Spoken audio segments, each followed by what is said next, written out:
All right, we are going to have reaction ahead on these upcoming negotiations when we check in with the former U.S. ambassador to Ukraine, William Taylor. But let's begin with NBC News senior White House correspondent Kelly O'Donnell. Kelly, good morning. Let's start right now with that conversation between President Trump and Vladimir Putin. How did this call come about, first of all? And what did the president have to say about what kind of role Ukraine would potentially have in these negotiations? Good morning, Sam and Savannah. This is one of the most compelling relationships on the world stage, Donald Trump and Vladimir Putin. The president for quite a while had been reluctant to say whether he had spoken to him or not. And now out in the open, he is discussing a lengthy meeting where they are planning for negotiations to end this war. What is a notable shift from the Biden years when the war began and President Biden assembled a coalition of NATO support to help Ukraine is the Biden administration would say nothing about Ukraine without Ukraine. Here, there's a real question about that. President Trump did speak to President Zelensky, but he has focused on the U.S. and Russia working toward a solution. And when he was specifically asked if Ukraine would be an equal partner, he called that a curious question and said that they need to work toward peace, and it's a war they never should have gotten into, ignoring the obvious that Russia invaded Ukraine and they had no choice except to defend themselves. So President Trump and President Putin are planning to have conversations, in-person meetings, and to have members of their teams begin conversations this week in Munich, where Vice President Vance is representing the president at the Munich Security Council. So Vladimir Zelensky is saying Russia does not appear to be preparing for peace because they've launched additional attacks. And yet this is a call now to change the nature of this conflict and to see if there's a path toward resolution. Kelly, a major question here is what these borders would look like should a peace deal be reached. I mean, Ukraine has been super clear since the start that any peace deal must reestablish their previous borders with Russia. But what is the Trump administration saying about that? Yes, and Zelensky also wants to have some security protections so that they would not find themselves back in conflict at some future date.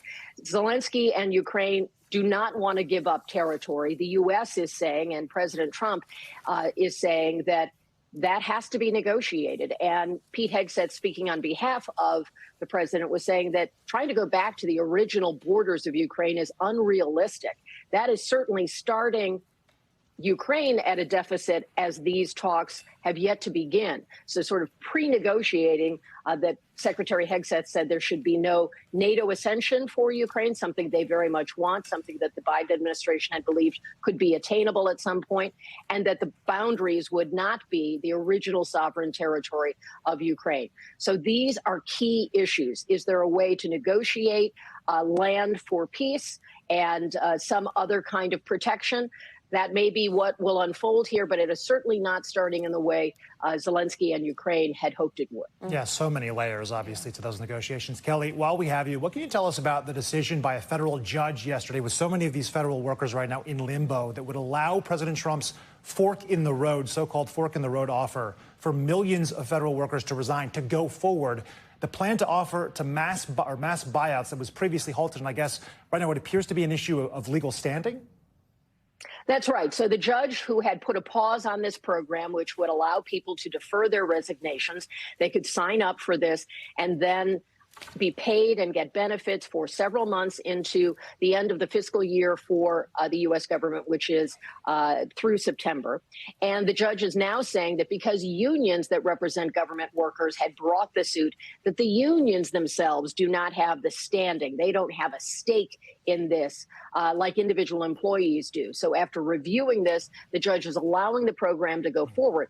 However, you could now envision a circumstance where individual federal employees would act as plaintiffs and bring this case. It's obviously easier for unions that have an apparatus and lawyers to make this initial claim. But for now, this program is going forward. The government says that it is now closed. They give us a number of about 65,000 federal employees who signed up for it. We don't have a way to confirm that number, but that's what we're being told of those who would like to exercise this opportunity. The other big question, Congress has not appropriated the money to pay them without work for the next several months. And so that's a question, too. Yeah, that's a pretty significant question. No kidding. Kelly, thank you so much. Thanks, Kelly.